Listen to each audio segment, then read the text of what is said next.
It's the show that never ends. Yes, it goes on and on, my friends. Welcome back to Corked Stats, the fastest freaking show on MLB. Absolutely anywhere with your fucking boy, yo. With your fucking boy. Big Johnny Stud. Good to see everybody. Beautiful morning. Wouldn't know it from the betting slip. Another 6-run loss. The fucking Phillies. What the fuck, man? Oh my God. You know what? I was so triggered yesterday. I'm gonna run this fucking data by inning. I got the tinfoil hat going. I wonder if MLB's fooling around with the balls late in games. The Tigers, we didn't have that one. The Tigers dropped a 7-run fucking lead yesterday. Yankees dropped a 4-run lead, and you're like, I'm just saying. I'm curious to the homer fly ball rate by inning. We know they're a little shady. Who am I? The goddamn sugar. Follow me up on Twitter at John the Gazer Flow. Sharpening a damn razor, yo. Same handle over on Substack. I'm the viceroy of Substackistan. Thanks for making me a bestseller over there.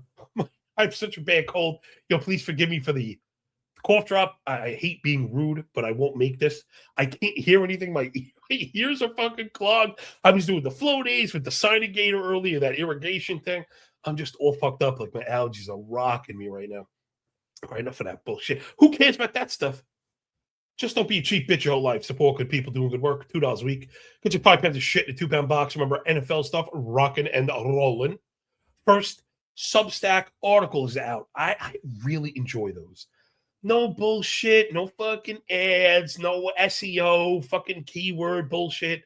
Right down to fucking business. And then I'm going to run like baseball. Run like a little library. So you can just go back and forth. Someone was hitting me up about redraft ranks. I'm not quite there yet. Still doing the best ball thing. Last thing on that promise.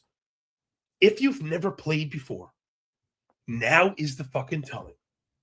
Underdog has a $1 draft. I think there's $20,000 up top. I mean, you already have my ranks. Just upload them. You're going to put yourself in a winning position. You're going to have a chance to play. No one knows what's going to happen. I put in a ton of work. You're going to have a competitive team. And if you've never played, it's a fucking ton of fun. Someone like me who's really busy during the summer, I like that it does all the scoring for you. I don't have to fucking set lineups and grind my cock on waivers and shit. You just kind of get what you get and you don't get upset. Anyway. Best part of waking up.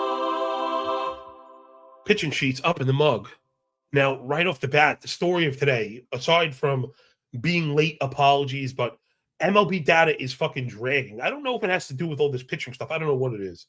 But the third-party stuff, even Fangraphs, which is normally as reliable as me in the fucking morning, right? The cock-a-doodle-doo. The reason I mentioned that, I had to change. Bryce Miller became Brian Wu. Herman Marquez became J.P. Sears. And now I'm seeing first game. Remember, there's a couple early ones. We're just going to go in order. I don't have the bandwidth today. Nasty Nate Eovaldi. I'm seeing Cole win. I mean, he's a straight opener. You don't really open for Eovaldi, and I'm wondering if he's going to get an extra day. We saw, I don't know, RotoWire is saying Eovaldi. The betting books are saying Cole win. So what does my gut say? That line was fucking fishy as shit for Eovaldi. I had Texas for a win with Eovaldi, but you can't bet it if he's not out there. So everyone just please be careful. Speaking of everyone, baseball's version of 300. Give the book nothing. Take the net. Pitch everything. Good morning, Spartans. Spartans! What is your profession? Yo, but amen, it's baby. This is Sparta! Oh, fucking damn right it is. So, yeah, I think you got to be careful. I love Eovaldi. I like Sugar Shane also. But, again, I mentioned having Texas for the win. I think they might get to him a little bit. Texas offense has been good. And as good as McClanahan's been, for a lot of the red in the disciplinary basket, the thing we love so much, the K rate is down and the contact rates are up. And, he's given up a lot of pulled fly balls. It's going to get you in trouble. He's lucky they haven't turned into home runs, just 7 home runs, 96 innings, which is awesome. But it seems like when I guess when it goes bad, it goes bad. It goes really bad. You can see distance has been an issue for him too, though he's been very, very good at the crib. Sub-2 ERA, sub-1 whip, 16 KBB for Sugar Shane. And again, he's getting results the last 30 days. Can't argue with a 242.85 ERA whip combo. Right? Anytime you're talking about a 4.5 Sierra and a 12 KBB, this isn't like, oh, he's peak powers, right? That's kind of what we're looking for. Again, not to get killed, but just like the bumpy start. So I'm just off here. I got a little bit of the ick. I mentioned Texas is hitting. It's definitely hit or miss here. I wonder if it's more L7. It's not. And that means I wonder if it's more lefty. I guess it is. I'd like to show off the tools to the video people. If you notice, I'm going to do a video with how to use this for next year. It's a little late now. Set the games in order, right?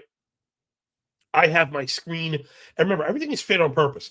I have the screen set for righties 14 days, right? L14 is set to righties without flipping. L30 is set to lefties without flipping. Year to date, I either have the main board or I like to look at leave it on the home road. I forgot to set that up today, but there it is. Point being, as you're building your argument, you want to be able to move back and forth. That's why I have that game column that all set together.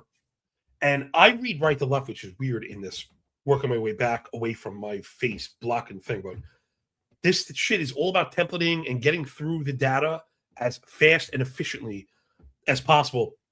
Ray's offense just horrific this last week. Again, we don't want to overreact to 7 days, but we've seen them struggle at points with power versus righties. You see that manifest also last 14, over 250 PAs, 32 hard hit, 282 X wall, but it's not going to do it. Like a bottom 5 home runs there. The Texas bullpen has been really whack.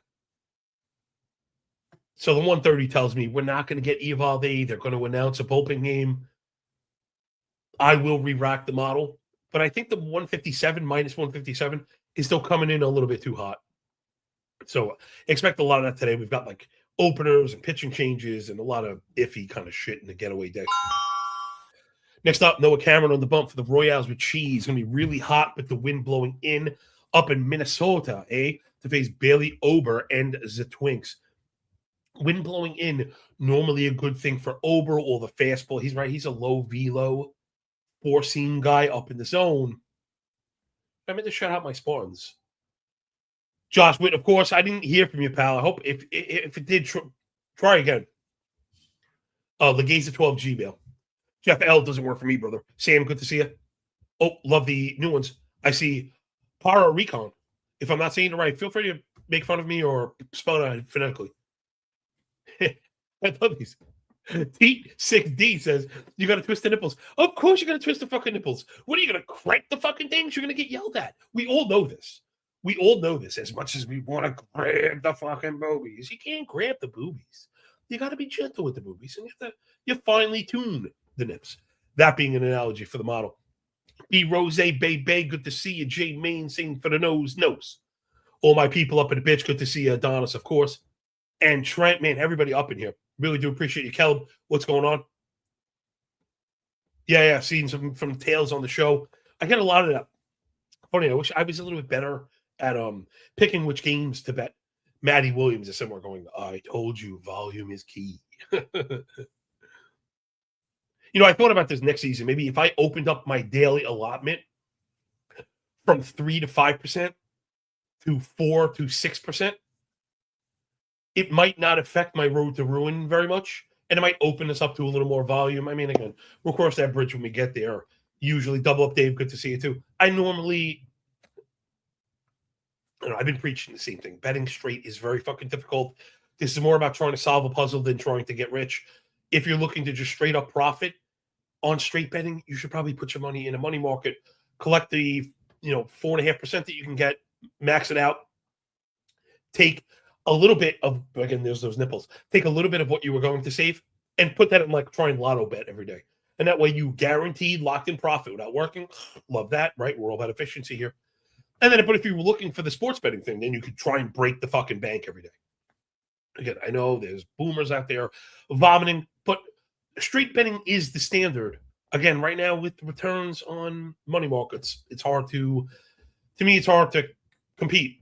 I mean, who is doing 4% in their sleep ROI? I'm not doing that, and we're busting our fucking ass.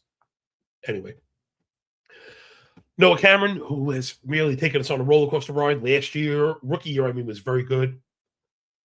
The underpinning stuff a little scary. Kind of reminds me of Andrew Abbott, right? Less imposing lefty with bad underpinning stats on good production last year. That's kind of paid the price, the iron price, that pound of flesh.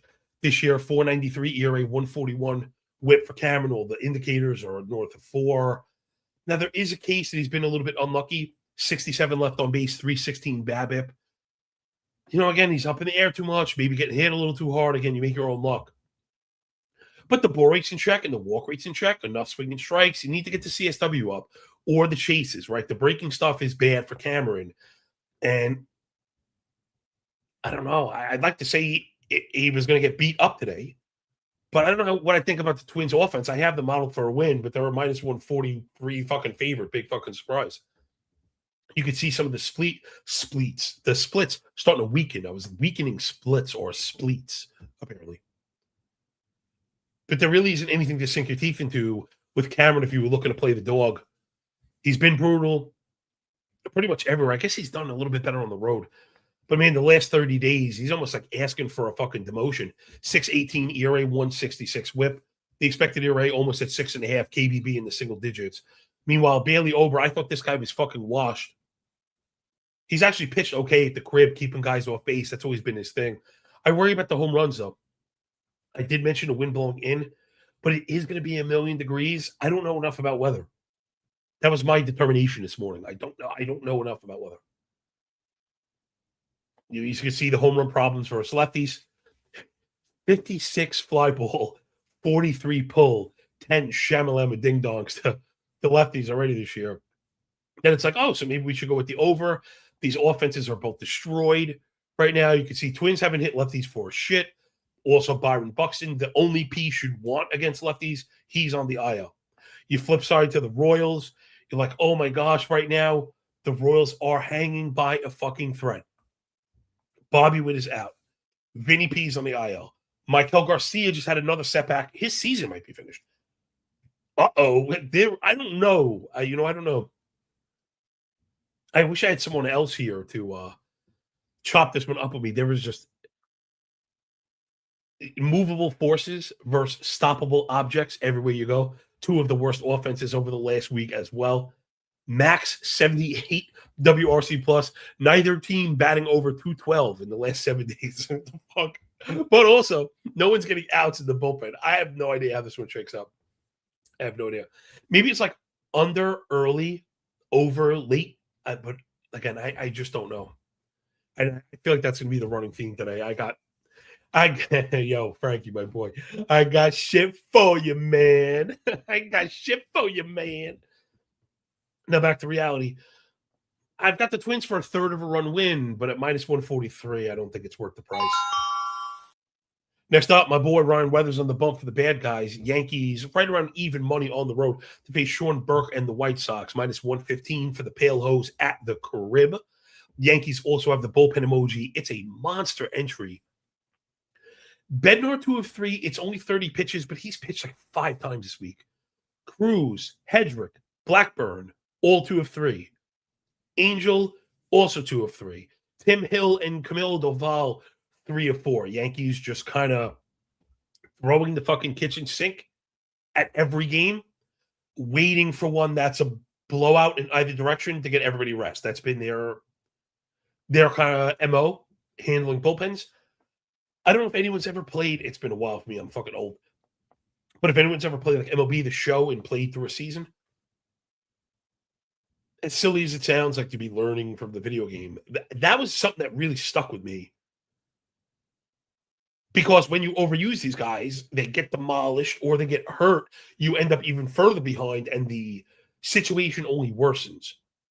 Now, I do understand when you're in the tied game or you're up 1, you guys, says you can go, you go. And if you get the win, you deal with it the next day. Point being, I think the White Sox are in a really good spot today. I mean, Burke has been the better pitcher in this one. 357, 119 surface ERA whip combo. Right when I say surface combo, I mean ERA whip. To Weathers 425, 127. Burke's got him on the indicators. Burke's pretty much across the board. I mean, obviously a tenth of a point for K percentage doesn't matter.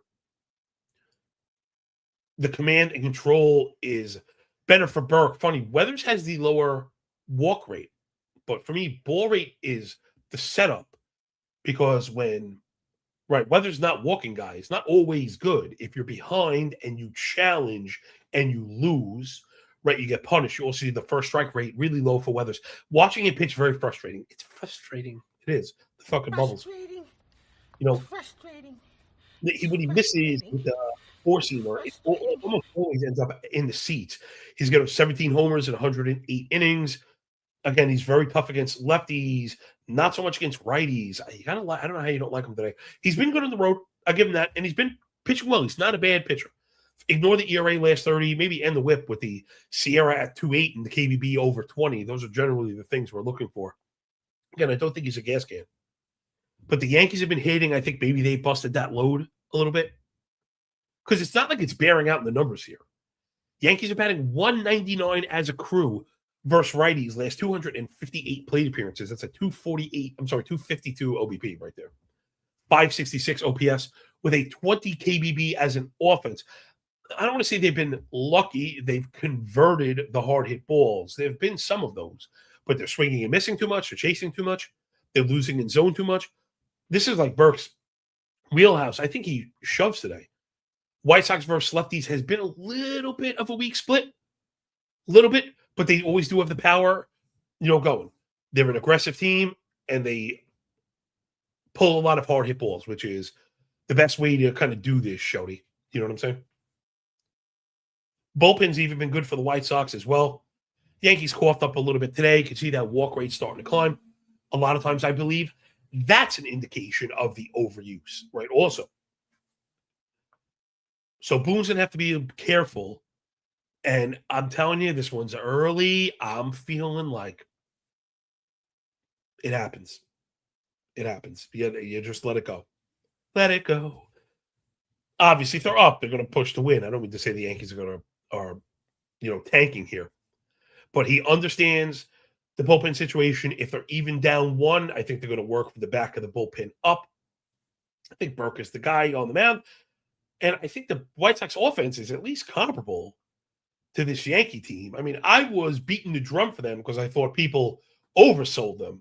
But, this whole thing of ours is a constant stream of push and pull.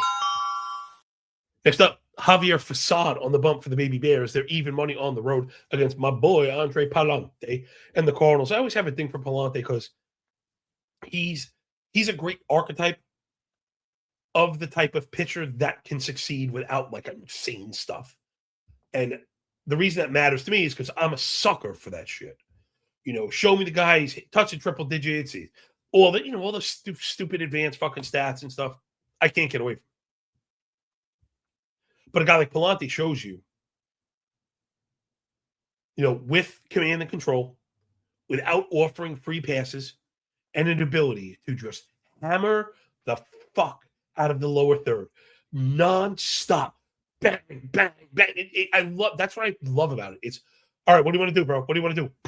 0-1. Okay, what do you want to do, bro? What do you want to do? Take it again. Boom. 0-2.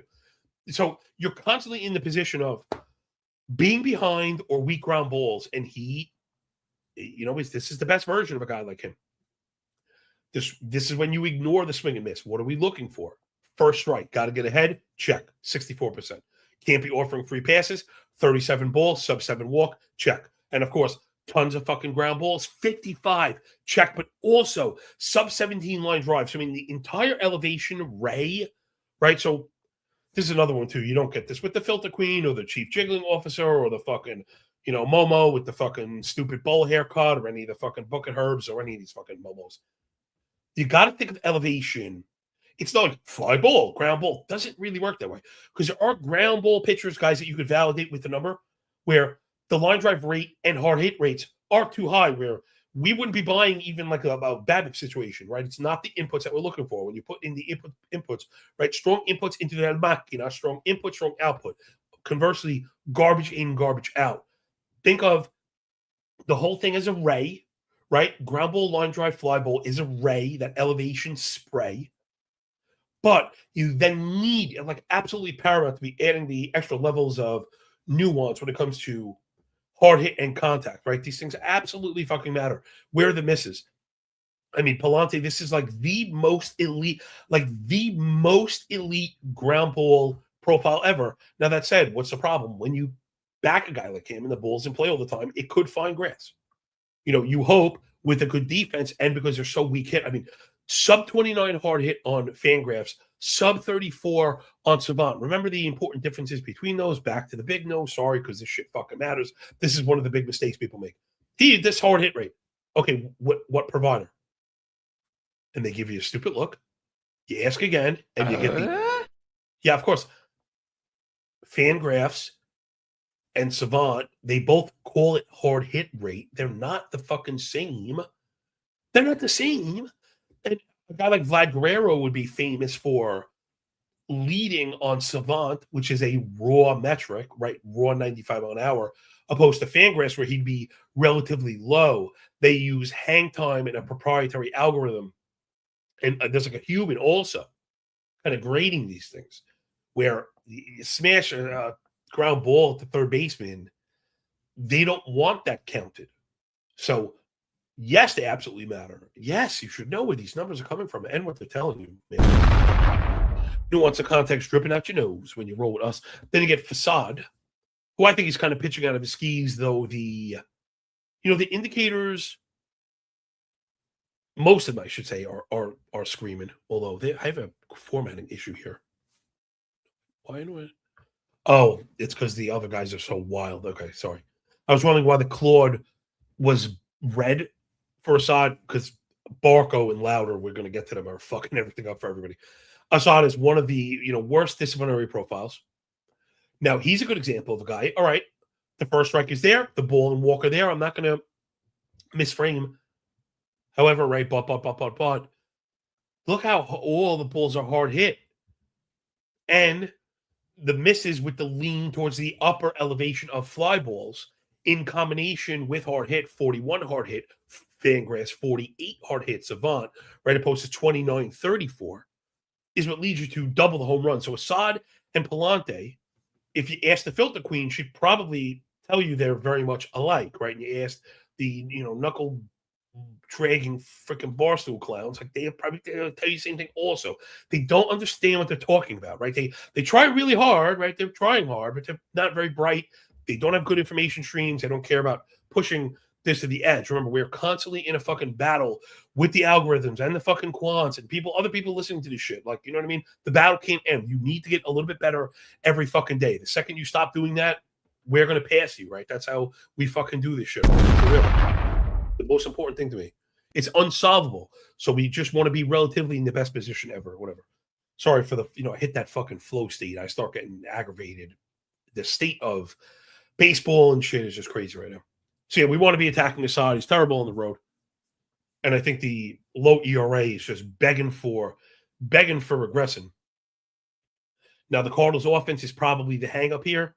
They're starting to hit a little bit, wiggle it.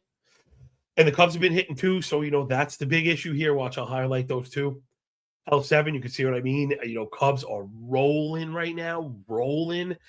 Amazing that they're doing it without homers or steals, though. So we're gonna have to hope that the low hard hit rates for the Cardinals. I noticed on my own YouTube stream, I was watching back, you could see my mouse cursor. I should be using that more. So you can see the low hard hit rates for the Cubs. We're going to hope that manifests with the low swing rate also, that the patience turns into those, again, disadvantageous counts and lots of fucking ground balls. I think I'm on the Cardinals to win. I was surprised they even came in a little bit of favorite. That took entirely too long, but we did drop a couple lessons. Next up, I don't know. Again, this one's fucked, man. I think Pittsburgh is going to open for Hunter Barco. Now, he's had a really rough go in the majors so far, but I think there's supposed to be something here. So it's Barco versus Lauder. Lauder at minus 103. He's another former first rounder also that's had his struggles. Okay, Barco was an early second. He's a fifth pick in the second round. So 44th overall. So you say a top 45 pick. He's like a big-ass lefty. Now, I'm not really loving what I see in the more recent come-up stuff, right? He wasn't great in AAA this year, double-digit walk rate. We're not into that. Right? That's generally going to manifest poorly in the bigs. And then he's got Rock while he was up here. So this feels like a sacrifice game, right? Pittsburgh is out of bullets, and they're just going to, sacrifice these poor guys. Maybe try and get one in the third, maybe two out of Ramirez. I don't think you're going to even get that. So Reds should score today. Then you have Lauder on the other side. He's interesting. We're going to do a quick dive on Lauder. He's a guy I was drafting preseason in, like drafted holds. You want to be familiar all the way down the line because I know we're going to see these guys. Remember, he's a 7th overall pick. Former 7th overall pick. There's a lot of draft capital there. I understand it's not football. It's not the same. However, top 10 picks from fucking 3 years ago are going to get a chance. Bottom line. He's just been brutal the past couple of years, battling with injuries. He came back. He had the strong spring, earned that kind of look this year. It's been a little gross. If I'm not mistaken, he was good the last time. He was good last time out. At St. Louis, went 5, gave up 2. That was pretty much his best start. He's got a couple of those. He's got a couple of them. They were a while ago. He hasn't been good since he's been back up. Let's get under the hood really quick and see what we can see. He's thrown sinker first, 93, hit very hard, and he's been very lucky. That's disturbing that his ERA is so high, having 150 points of X slug luck. Then he's got the slider. Again, this is not a great profile because even with the pitches he get whiffs on, they all have lots of misses and are getting hit really hard. But I think we got to be on the over here. This one feels like an over or nothing. Hard to buy into the pitching. I have Cincy versus the lefty because Barco is lefty. I think maybe in this case, we should be looking at the last 2 weeks overall, let's say. Now, neither team is hit. I do think their potential. Pirates were doing so well, and they kind of bellied up a little bit. Reds had been so shitty. Now they're at least starting to do the roto juice. What I mean, we play fantasy baseball, roto baseball. Homers and steals are really important. That's what they're doing. They're top 3 in homers, top 6 in steals last 2 weeks versus righties. And that's been just about all they're doing. Yeah, I don't know. I'm uncertain. I don't know. Can you even use Pirate bullpen numbers? I don't know if you can even use. You're getting an opener. You're getting 3 innings of Barco. I don't know what they're going to do after that. Now, Lauder does have some 5s and 6s. He just gave you 5. The hope is he's going to go a full load. With the Red bullpen, his pitching is good as they have all year. It's not great, but it's as good as they've pitched all year in relative terms. I guess I like the Reds, man. Even money. I'm surprised that they're even slight underdogs at home. I haven't looked in a minute. Let me look at the prices again. Yeah, minus 115 to minus 105. I hate that books. Books should have to put a plus money up. Bitches. So, yeah, I think the Reds win this one, but today is just the ugliest. Next up, my boy Yuri Perez on the bump for the Marlins there. Plus money, 109 on the road against Nolan. John McClain looking to die hard in Queens for the Let's Go Mets Go. Minus 131 at the crib. Man, I thought I'd have the Marlins modeled for a W here. I don't. I would have been dreaming for a F5U 4.5. That number is at 4. You could see the model giving you a nudge, even if it was at 7.5, maybe not to go under. Though, again, we'd have a case, both teams modeled at 3.25 or below, that this one ends 4-3. Way the ball's been moving late in games, kind of making it difficult for me to take these full game unders. All right, let's take a little looky, though, I guess. Man, get the Spider-Man gif. So this is Yuri Perez, Nolan McClain. ERA, 356, 332. Whip, 111, both sides. K, 26.6, 28.6. Walk 9.5 to 8.7. I mean, it's very, very, very similar. I would say, though, if I were looking at this blind, I guess you have to make you got to make the decision. I like Yuri's disciplinary basket is definitely better. McLean's elevation bin is significantly better with his kind of batted ball profile. Man, Yuri's got the swing and miss that I love. See, I told you I'm a fucking sucker ass for that stuff. But, he's the barrels and more home runs, where McLean is more of the ground ball machine with that really tasty disciplinary profile. He doesn't get ahead. I mean, gosh, you see some of these young guys, you're like, dude, we need to be prioritizing first strikes. Get ahead of these guys. Put yourselves in good counts, especially if you're not a big chase inducer. Now, McLean has done his best pitching on the road. Mets are at home today. And Perez has been the better pitcher last 30, and I feel like I think the Marlins win this game. Now, let me back this up to just righties. I thought the Marlins were hitting lately, and I guess not. It's taken a little bit. The power stuff is starting to click up. That's what it is. Marlins last 277 PAs versus righties. I mean, this looks like the best hard hit rate in the league. Double-digit barrel might be number one also. If anything, the top three. Maybe a little bit too much swing and miss. Losing in zone. I mean, this one's going to be tight. Mets have been swinging and missing plus striking out, losing in zone with ground balls. I don't know, man. I got to get with Yuri today, baby. The Mets bullpen has been significantly better. Though Fairbanks got the clean save. I thought he was going to whip his hammer out. Fucking guy was jacked up. Yeah, dick. You blew it first the time before. We were on the Marlins game. He got it, but still. It was 1-0. I was like, oh, we're fucked. We are so ruined. Man, I don't know. This one's close. Again, I don't think the model would disagree if you were taking the Marlins. We've got plus 102 fair line. It's plus 109 on the dog side. And I'm constantly preaching not to worry about, a small decimal. I wonder if we are getting plus money on the F5.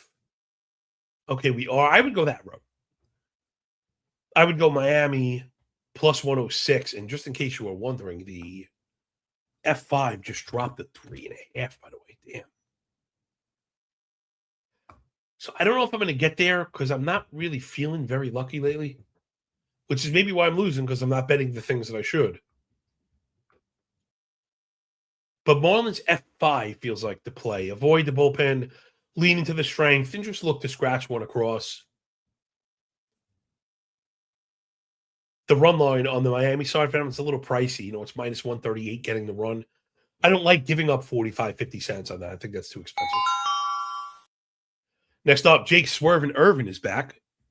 He's on the bump for the Nacionals. They're on the road in the Dirty to face Grant Holmes and the Bravos. Braves minus 150. I mean, not the better to lead. And this one I would not bet Washington because I'm afraid of Irvin in the return start. But to me, this is the worst chalk on the board. Excuse me, would have to be the Braves. No boom needed. I just trying to cover up for drinking. And I know it comes out very obnoxious through audio. Yeah, I don't know, man. If Irvin maybe had a couple starts under his belt, maybe I could even get there. How long has this guy been out? I feel like we haven't seen him in a while. Jake the Snake, Swervin Irvin. Jake, where you been? Oh, it was shoulder. Yikes. Off to 60. We haven't seen him since late May. Let's check the rehab. Okay, so this is a funny one. Again, it's always a shade of gray. We're normally looking for prolonged rehab. It's 3 starts. We are looking for production, 100%. He's on 11 and a third scoreless innings. That'll play. We're looking for command and control, just 1 walk. Now, Swervin is not really a strikeout guy. Has 12 strikeouts in the 11 and a third, which is pretty good. again, not normally his game. So that 25K rate this year, a little bit higher than maybe we'd expect. But the innings were 3, 4 2/3, then 3 2/3. Oh, and hold on, I caught myself here because the minor league stuff is all hand in dirt for me, at least. They were double A starts. Now, a lot of times that has to do with travel. I don't know the Washington teams off the top of my head, but that's usually the answer in case you're wondering. They knew he was going to be up and they wanted him near the team, maybe. Maybe some places also I've heard the AAA parks are ridiculous, right? They're like Sacramento, and you don't even want him to pitch there. We know the Nats offense is freaking awesome. I mean, they're killing everybody now, righties included. Atlanta's been hitting a little bit as well, but you worry about them versus strikeout pitchers because the in zone stuff is very poor. The swing and strike rate is too high. So they have hit home runs and have the boosted ISO. I wonder what iteration of swerving we're going to get today. I don't think I could trust it. Both bullpens have been total ass to me. This is like the easiest over or nothing. It's 9.5. I think we're going to close 10. I struggle to get to that 10 sometimes because I feel like 5-5 is a lot of runs. Now, if you get 5-5, you're guaranteed 11. But you fall a little short, you're at 5-4. And it's at Holmes I don't trust either. You know, he's living off an 81 left on base. He's getting hit really hard. I think he's been pitching good at home, though. Let me get over there. No, I was wrong. He's been better on the road. And the last 30-day production has been bullshit. This is everything we're looking for. You got to go over it. Even though, for the record, I think the Nats might win this one. I am worried because Irvin goes 4, and then you need 5 innings from the Nats bullpen. I mean, if you wanted to spin me a tail on Nats F5 because it's plus 114, I'll buy that. But that number is not great. Like for Grant Holmes, who's been pitching okay, and the Braves have been hitting a little bit, we'd like a little bit more love against the Marlins, who just lost fucking 11 in a row or whatever, you know. Books are sharp, man. They really are. Double ding. Next up, Sunny Day Gray on the bump for the Red Laundry, minus 171, heavy favorite on the road in Suter Health Park against Mason Barnett and the Atleticos. Yeah, I'm never betting minus 170, but it kind of makes sense to me. It's going to be hot, and the wind's blowing out. This would have been an easy smash for the run line cover. 2 hang-ups, again, nuance and context, pouring out your nose when you roll with us. I try and make it so you can't help but fucking learn one thing when you listen. Yeah, so a couple red flags here. One is the pricing on the run line. Right. One of the biggest questions I get is how do you decide? Money line, run line. That is what also helped to spawn the blend bet, right? Instead of just pairing 2 money lines and that being it, you take that same unit, whatever you were going to bet, cut it in thirds, 1 on the paired run line, 1 on the paired money line, 1 on each run line, 3 separate bets. But to get from a money line to a run line, it really becomes a discussion about price. I want at least 80 fucking cents. I'm a cheap bitch. I want fucking 90 or 100, which you get oftentimes, sometimes more. Sometimes you get these 230s that give you 130 cents on the front end. I want that all fucking day. To me, that's a good offer. Here's the issue with Boston on the road and getting the 9th offensive frame. That run line is only 70 cents, minus 185 to minus 115, which is fucking ass. 70 is the very low end of that offer. And the Red Sox have the bullpen emoji. Chapman, Whitlock, and Moran all went 2 of 3. Chapman's pitch count may be a disqualifier right on the edge. Slayton went 3 of 4. So they were a little bit banged up today. You know, they're definitely not at full mast. They're going to get Barnett. I don't even know what you're going to get from him. They're trying to stretch him out. And I think he might, let me check it out. I think he's been good.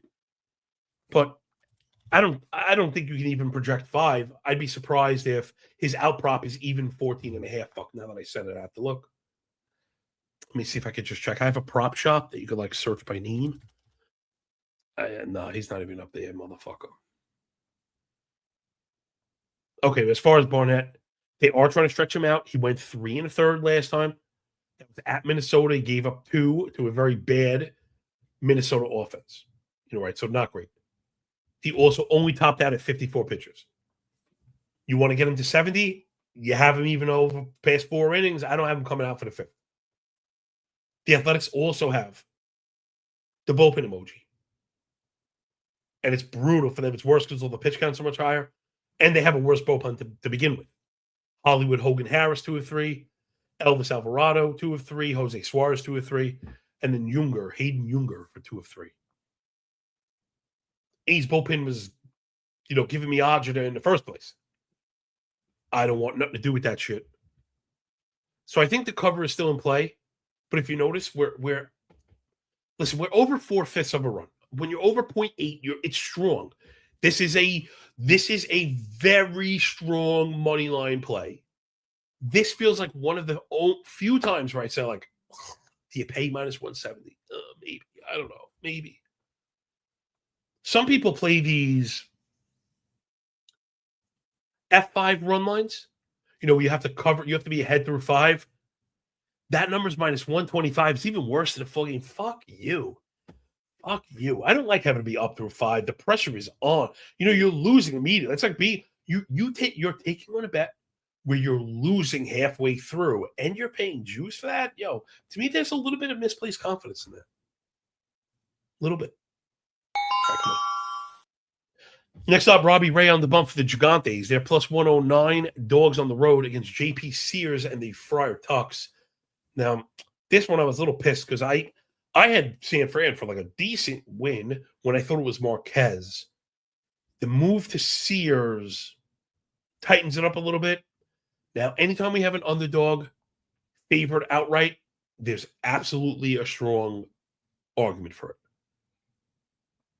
I don't know if I got to see O. Jones. See what happens to me when I start losing a little bit. And we're ahead on the year. I'm such a bitch.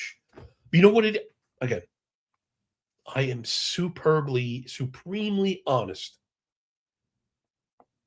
I lost the eye of the fucking tiger because I feel that straight betting now is flawed. When I was doing it professionally to keep the lights on at a high level, it's because I would fucking cut your fucking throat for fucking 4% ROI.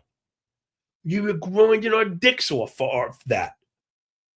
But that was at a point where CDs and fucking savings accounts were paying you not even a percent, a fucking 0.1%, 0.1%, half a fucking percent, a quarter of a fucking nothing, a fucking literal pink, one ball hair. That's our offer. You get nothing. Good day, sir.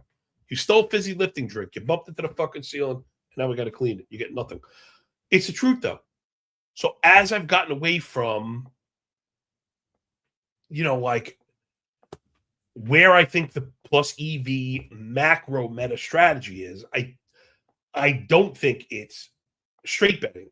Now, that is in contradiction with what I do believe is, if you want to be a winning sports bettor, I think you have to be a straight bettor. So then what's the logical conclusion after that? Don't bet sports. It's true, right? Don't bet sports. That's the most obvious and logical conclusion. So I'm always trying to beat the unbeatable puzzle.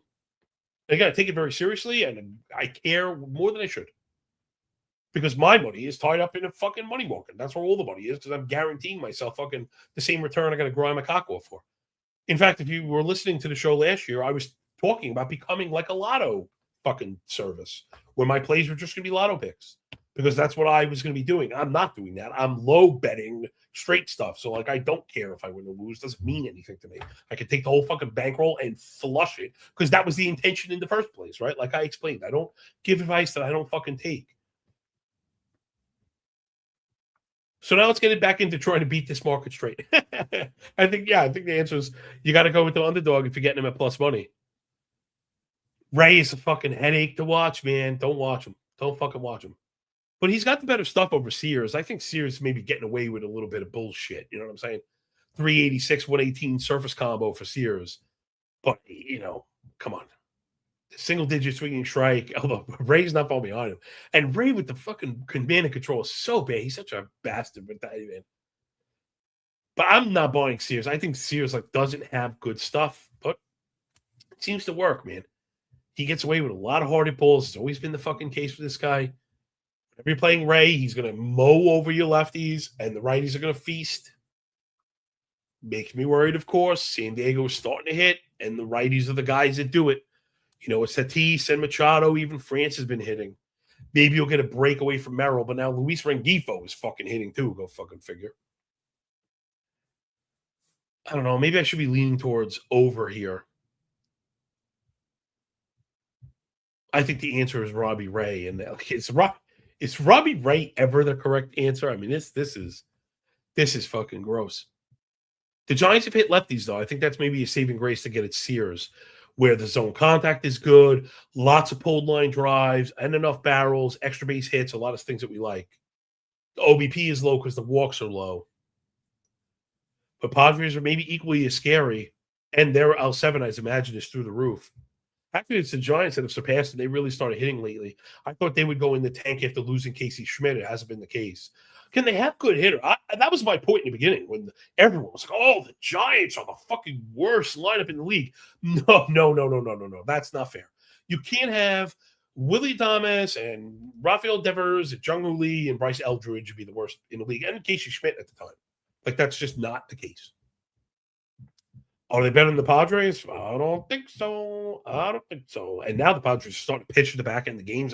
Look the fuck out. That's what they need to take off. Padres bullpen has been the saving grace and the carrying tool for so much of this season. When they went in the tank, the offense had never supplemented that production with runs of their own to get them, get that fucking carcass across the finish line. Now they're doing it all. Very hard to fuck with the Padres right now. I think I'm in disagreement with the model. Again, it happens, and we're not like, what's wrong with you, guy?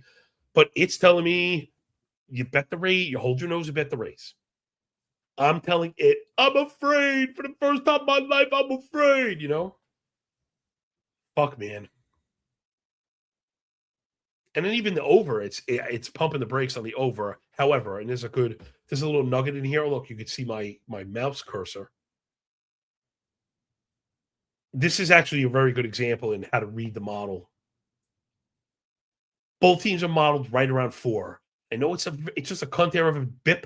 I'd feel better about the Padres if they were at 4, but that's just me. It shouldn't matter. We're talking about a distribution curve. It really doesn't matter.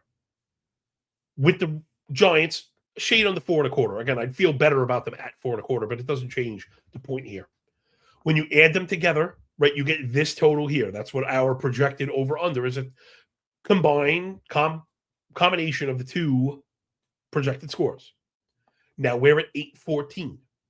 Why is that an argument for the over 8.5?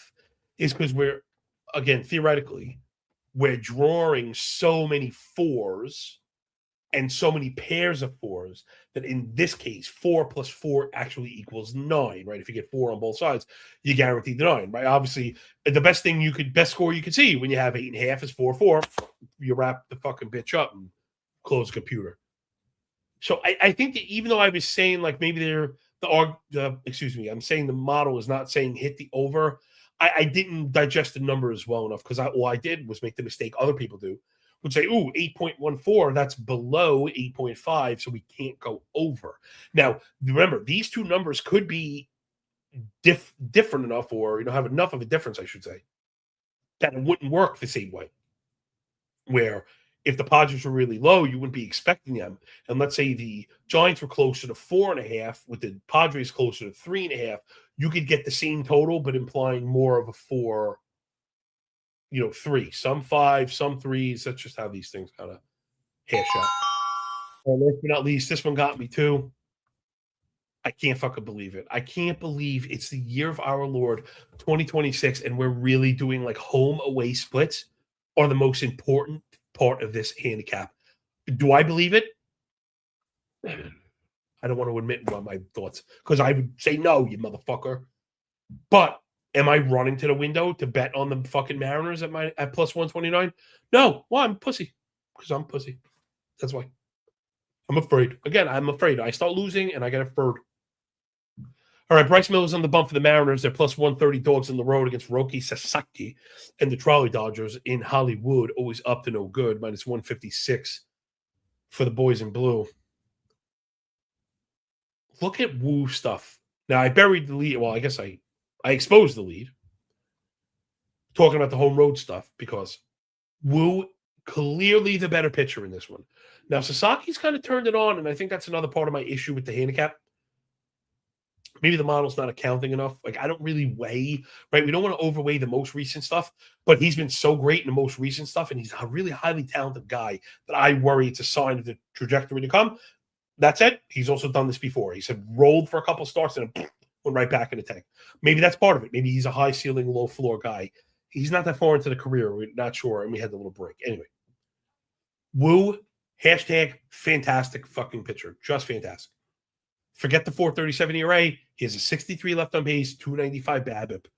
For a guy with a sub-33 ball, 19 KBP, he does it all, yo. 68 first strike, 37 chase is a bully and a half, yo. He gets up, gets ahead, makes you chase his bullshit. He's fucking impossible to barrel, very hard to take out of the yard. Meanwhile, Sasaki's given up 20 fat, juicy fucking dongs already. But, the ass. You knew the ass was coming. Nobody in the big leagues is more of a home road split than Brian Woo. One of the best home pitchers in the league, Cy Young quality, and like demotable, shameful, tuck your tail and get on the train to Tuscaloosa bad on the road. Every time I don't believe it is another, red mark on the betting log. And there's this famous saying when you first start trading,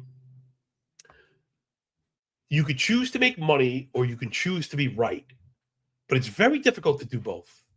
And I always found that really stuck with me. It's one of those things, it's a little vague, yeah, but a lot of the great sayings are. Makes you think. And it's true. But you just can't get away from it. Every road start, earn runs in the road starts 5, 3, 7, 3, 5, 4, 4, 2, 5, 7, 1, 0 versus the shitty Angels, and it was the first week of the season. The road starts are gross. Home 2, 2, 2, 0, 0, 0, 0, 0, and it's 7, 0, 6, 0, 7, 0, 6, 0. He had one blow up versus the Royals when they were hitting. That was early May. So I don't know, because I think it comes down, what do you think about Sasaki? Again, I mentioned he's been much better last 30. He has. Forget the ERA. He's been very good. We know there's top side there. He can get tons of swings and misses. The control is a little bit concerning. Right? He tries to nibble a bit in bad counts. Now, we got to push to the offenses. It's very easy to say the Dodgers are the better offense. I absolutely agree. Excuse me. Mariners showing a little bit of life. But when the Dodgers are hitting, they're really tough because it's like a 1 through 9 contribution from LA. And the Mariners, you just feel like you're getting little to nothing, right? Honestly, the Mariners feel like one of those teams. When you're down 2 runs, I just mark them a loss. It's just easier to fucking deal with. To just mark it a loss. Now, they did get Emerson back, which is nice. He's not been great anyway. They waiting all freaking season for Donovan. Julio came back, and he's been, sketchy. Raleigh had the early injury, and he's been fucking bummed out. Robles is like a non-thing right now. It's just things have gone very poorly for this Mariners offense. Now, I know I've heard some sharp people trying to get excited for the second half in that ballpark. The splits are pretty stark. But can we ask him to hit for us? Again, I have the Mariners ahead. I've got them modeled for a win. Anything could happen. But I think the stronger play is probably to the under. I think that's the last thing today. We are buying Bryce Miller. I'm sorry, I put Miller. I forgot to fucking change it. What an idiot. I changed it on mine. Fucking ass I am. Sorry about that, everybody. The numbers are correct. I moved. I did it. I just forgot to move that one name. It's like it's a part of a different import. Right on my sheets are Or Woo, right? Yeah, I know I did it. I know I did. I had Miller. I had Miller for a cleaner win, and it was a similar price. We were going to fucking smash a Rooney on the Mariners. So sorry about the little detour, but yeah, I have him. I have him for a win. So I think we're in a spot where we can buy Woo, right, without buying the Mariners offense because we don't want that, while also giving Sasaki a little bit of due. This 8.5 feels like a sharp play. However, and we might as well. Why leave now? We could learn one more fucking thing. Books are punishing us a little bit, but the U 8.5 is minus 102, which I love. And remember, so over-unders are played around the baseline, right? You're never going to get a minus 210. They just changed the line. Baseline meaning minus 110, give or take. Everybody's a little too cute now. That price attached is the only indicator of movement. It's the only thing that matters as far as movement. When it's minus 110, it's solid. Right? That under 8.5 moving to minus 102. Next step is even money. Next step is U9. That U9 right now is minus 130. I think we might move there. I'm going to trail, right? That was the lesson I was talking about. I was speaking about this the other day. And yes, you always have to be careful going in CLV. Like, come on, man. Fish are fucking wet. That said, doesn't mean you can't ever disagree with the fucking market. Like, what are we doing here? So providing that was part of your strategy at the outset, saying, I like this number the market disagrees with. I think the price is going to continue to move against me. I'm going to wait and try and capture a better price. If it moves at all in the other direction, you would snap it right up. Pretty intuitive. Where the trailing part comes in, that's where the capture comes in. And this is, again, people pay like legitimate money for this shit. We see the minus 105, like I said. I guess minus one, it's not great with the totals. So let's say it's minus 110. I think I don't want minus 110. I think it's going to move. It moves to minus 105. All right, anyway. It moves to plus 100. I'm snagging up to minus 105, meaning once we go beyond, right, those steps, I'm not going to allow it to return that way. Again, it's not a perfect analogy with totals. It's really not trailing totals, because the reward in trailing the total is after that 100 is you get the 9 at minus 110. So in that case, it's weird. That's more like it's like a plateau hit, like an all at once, like a cliff, I guess, not plateau. It's the other way, like off a plateau. Whereas money line stuff makes more sense because money lines can just continue moving, right? You have a team at minus 200 that you want to fade. You want to go the other way. That minus 200 moves to minus 210. That's in your direction. Don't grab it. Moves to minus 220.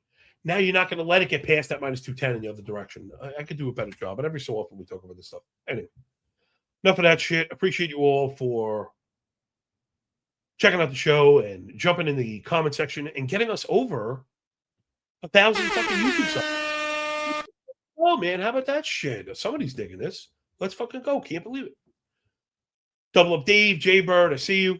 Josh Dub again. Shout you out every day if I need to, man, player. No Block. We got, I wonder if it's a Fauci. Daniel Sarkovis, Nats F5, 210. I don't speak the damn 210 language. I got to work on that, man. Be custom. Plead the fifth. 1, 2, 3, 4. That was what with the wrap it up, B. Yo, wrap that shit up, B. Yo, Trevor's in the house. Good to see you, TBJ. Make sure you're following the Source Network crew. I should be on with them tonight. So from everybody here at Corked Stats, thanks for picking up what I'm putting down. I really do appreciate the support. It means the world. Enjoy the games. Enjoy the day. When we're done with the book, enjoy the pay. And remember, when you work this freaking hard, man, winning feels a lot less like luck. Yo, peace out.